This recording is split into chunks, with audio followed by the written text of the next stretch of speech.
Hello and welcome to Do It Yourself channel. Today I will show you where to find the option and how to turn off the reduce animations function in Samsung Galaxy S24 Plus phone.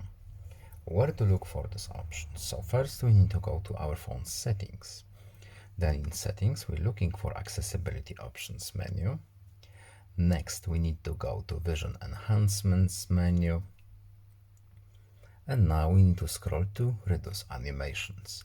And as you can see here, we have the switch on the right, so we can turn it on or off.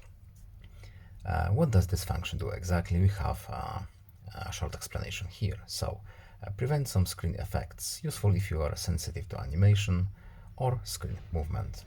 Pretty simple on-off switch. And that's basically it. I hope this video is helpful to you. Please leave a like and subscribe. Have a nice day and see you in the next video. Goodbye.